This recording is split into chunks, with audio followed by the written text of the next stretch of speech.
Formula One is known for speed, glamour, and racing on the world's most iconic circuits. But for every Monaco or Monza, there's a dozen more that never made it past the planning stages. From the streets of Rome and New Jersey, to the beaches of Greece and the heart of Vietnam, these were the races that promised to set a new standard for F1 events, and in the end, delivered nothing. These are just some of Formula One's most ambitious, bizarre, and sometimes doomed race proposals. Number 1. Port Imperial.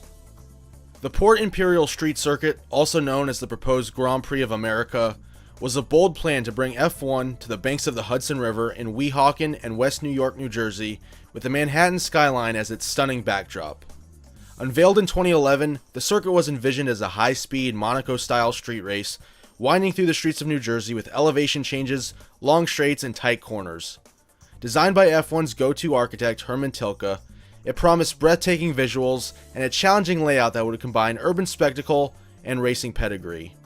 The race was included on the provisional F1 calendars for both 2013 and 2014 and had tons of backing from then F1 boss Bernie Ecclestone. However, despite the hype, the project quickly unraveled. Financial and logistical issues plagued the organizers, who failed to meet key contractual and funding milestones. Promises of private financing never materialized, and local concerns about noise, traffic, and total disruption added further complications. By 2014, the Grand Prix of America was quietly dropped from the calendar, having never hosted a single race. The Port Imperial project remains one of the most infamous examples of a high-profile F1 race that got tantalizingly close, but ultimately fell apart due to mismanagement, funding shortfalls, and overambition. Port Imperial just missed the boat. Now that we're living in an era where new F1 owners Liberty Media love American street circuits, New York has lost out to Miami and Las Vegas, and there are no active proposals currently for this area of the country. Number 2. The Hanoi Circuit in Vietnam. This one actually was on the calendar. Unfortunately, that calendar happened to be 2020. The Hanoi Circuit promised a mix of fast straights and technical corners.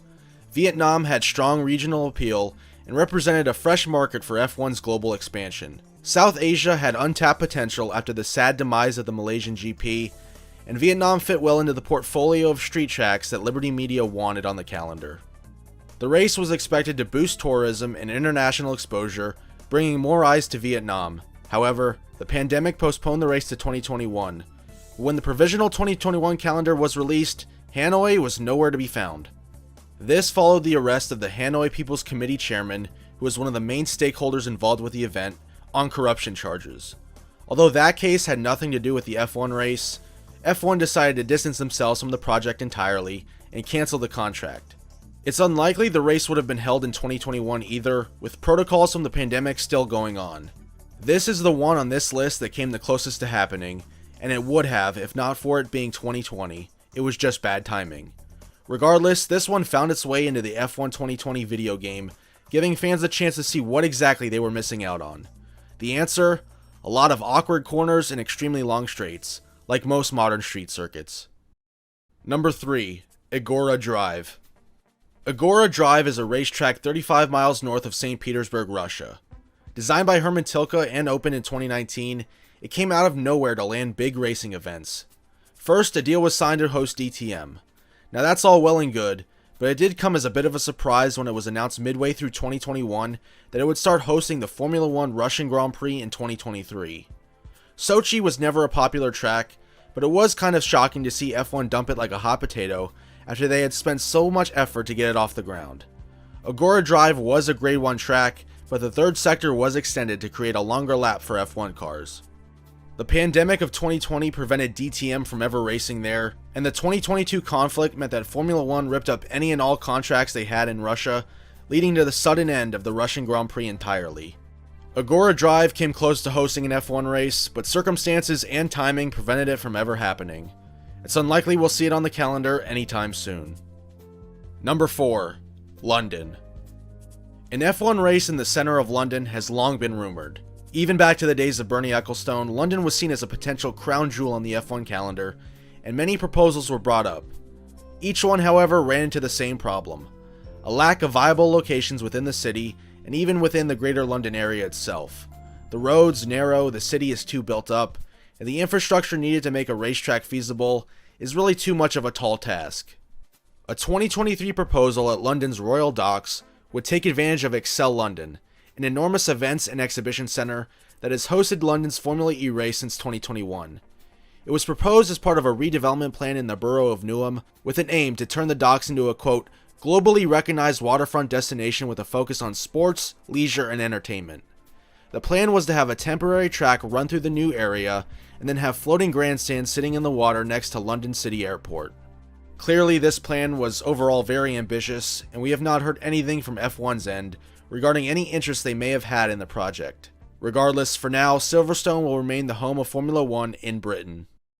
Number 5. Rome.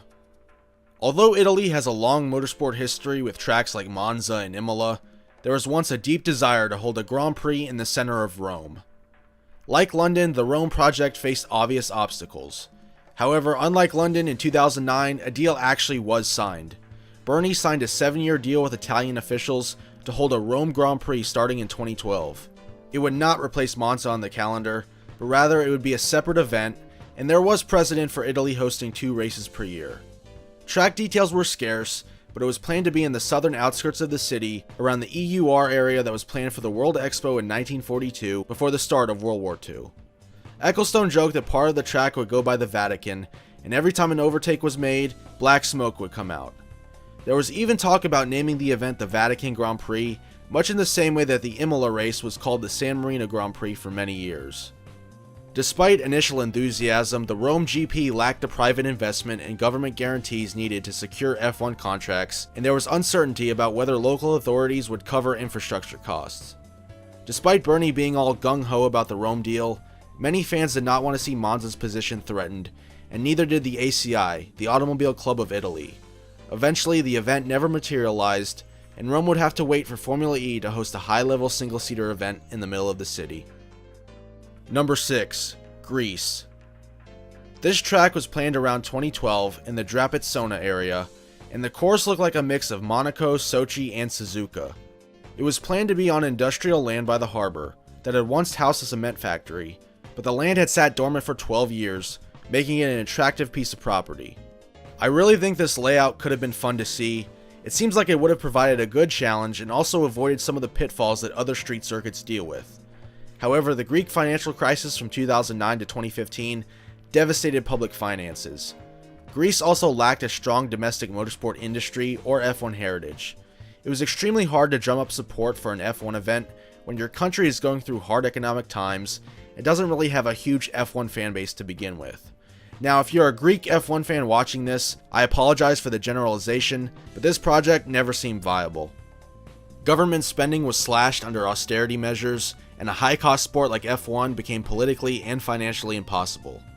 While Greece's history, scenery, and tourism appeal could have made it a beautiful racetrack, the economic reality, lack of infrastructure, and inconsistent political support ensured that the project never moved beyond early concept stages. From political scandals to financial flops, these failed F1 races remind us that behind every new Grand Prix lies a maze of negotiations, logistics, and sometimes a lot of wishful thinking. While some of these proposals may never see the green light again, they do leave behind an interesting trail of what-ifs. Thank you for watching, and if you enjoyed this dive into F1's lost circuits, don't forget to like, subscribe, and hit the bell so you don't miss what's coming next on the channel. Thank you, and have a great day.